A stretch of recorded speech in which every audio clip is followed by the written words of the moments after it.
Hello students, now open the page number 168 of your ES test book. We are on the chapter number 18. Where do we go now? और मैंने अपने earlier videos में आपको बताया था अनुज के बारे में कि वो क्या थॉट्स में डूबा रहता था. ओके, अभी उसके आगे कई टॉपिक हम एक्सप्लेन करेंगे आज. अक्रॉस द रिवर, नदी के किनारे. One day, the people of Khedi heard that a big dam was to be built on the river. अभी you all know ना कि डैम क्या होते हैं, है ना. जैसे हमारे गुजरात में कौन सा डैम है? सरदार सरोवर डैम, जिसके ऊपर स्टैच्यू ऑफ यूनिटी बना हुआ है ना. तो ऐसे ही उसका अनुज का विलेज कौन सा था? खेड़ी विलेज. तो वहाँ पर उसने उन लोगों ने क्या सुना कि यहाँ पर एक डैम बनने वाला है बड़ा सा. For this a big wall would be built to stop the flow of river. और आप सबको पता है कि जब डैम बनता है तो बहुत बड़ी दीवार बनती है, उसी से तो क्या होता है, रिवर का फ्लो स्टॉप करते हैं. Khedi and many nearby village in that area would be drawn under water. The people would have to leave their villages and their land on which their forefathers had lived for years. और लोगों को वहाँ के लोगों को village छोड़ना पड़ेगा जहाँ पर उनके फोर फादर्स मतलब हमारे दादा परदादा जो लोग रहते थे वो विलेज उनको छोड़ना पड़ रहा था अभी. then what happened? After a few days, government officers along with the police started visiting these villages. और वहाँ पर you can see in the picture वो लोग आ गए देखने के लिए, गवर्नमेंट एम्प्लॉयज़ है ना, क्योंकि उन्हें बनाना था वहाँ पर dam. Small children of the village saw the police for the first time. और वहाँ के जो छोटे छोटे बच्चे थे उन्होंने तो पुलिस को पहली बार देखा था. तो क्यूरियोसिटी से वो देख रहे थे कि कौन आ गया हमारे विलेज में, है ना. And what happened then? Some children would run after them and some would get scared and start crying. और जिसने अगर हमको कोई ऐसा पुलिस दिख जाए जिसने देखा हो कि पुलिस डरा हुआ है ना, कि पुलिस तो हमको पकड़ के ले जाती, कई लोग डरा देते ना बच्चों को. तो कुछ बच्चे ऐसे डर के मारे रोने लगे, कुछ तो उनके पीछे भाग रहे थे. The officers measured the width and length of the river, the field, forest and houses. They called meeting with the leaders and elders of the village.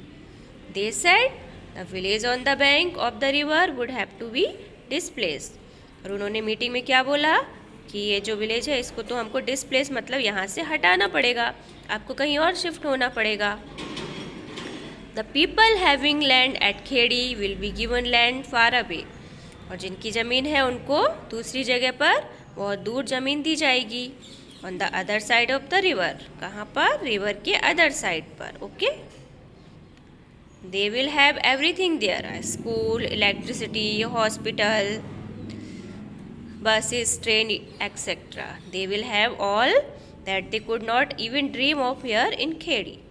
और कैसे उन्होंने उनको ल्यूर किया है, कैसे लालच दिया कि वहाँ पर उनको इतनी सारी एमिनिटीज़ मतलब सुविधाएं मिलेंगी. स्कूल भी होगा, इलेक्ट्रिसिटी मतलब लाइट होगी, हॉस्पिटल, बस सब कुछ होंगे, जो कि उनके जो यहाँ खेड़ी विलेज में तो जिसके बारे में वो सपने में भी नहीं सोच सकते. इस तरह से उन्होंने उनको क्या कर लिया, समझा लिया, कन्विंस कर लिया, है ना, गांव के लोगों को. Anuj parents and other elders were not happy about living their village. और जब हमको अपना विलेज छोड़ने को कहा जाए तो सब बड़े परेशान हो जाते ना, तो वो लोग भी बहुत दुखी हो गए थे. Listening to all this Anuj got little scared but also felt excited. Anuj तो ये सोच रहा था कि अरे नहीं, थोड़ा डर तो रहा था लेकिन एक्साइटेड भी था कि नई प्लेस पे हमको जाने को मिलेगा. And he started thinking that after getting married he would take his bride to new house in the new village. वो ये सारे सपने देखने लगा, है ना, कि मैं तो नई जगह पे अपनी वाइफ को ले जाऊँगा. A house where he could just press a button for the light and turn on the tap for water. और सोच रहा था कि यहाँ तो कुछ भी नहीं है, पानी भी नहीं है, बिजली भी नहीं है. वहाँ तो बस उस घर में क्या होगा, बस एक बटन प्रेस करेगा तो लाइट आ जाएगी और वाटर के लिए नल खोलेगा. He would travel by bus and see new places in the city. और ट्रैवल भी वो कैसे करेगा, बस से बढ़िया ट्रैवल करेगा. When he would have children, he could send them to school. They will not be illiterate like him. और ये सारे उसके ड्रीम्स थे, है ना, कितनी अच्छी अच्छी चीज़ें सोच रहा था। तो उसके जब बच्चे हो जाएंगे तो उनको भी वो स्कूल भेजेगा और वे उनकी तरह, वो उसकी तरह इलिटरेट मतलब जिसको पढ़ना लिखना नहीं आता, he can't read and right, है ना, उसको इलिटरेट करते हैं। और जो पढ़े लिखे होते हैं उनको क्या बोलते हैं, लिटरेट। तो ये इतनी सारी चीज़ें वो सोच के बहुत एक्साइटेड भी हो रहा था कि अरे वाह, नई जगह जाके तो ऐसा होना होगा, है ना। तो अभी आज का टॉपिक हमारा फिनिश हुआ, कंप्लीट हुआ। नेक्स्ट टॉपिक मैं आपको नेक्स्ट वीडियो में बताऊंगी। Thank you, keep reading, bye bye.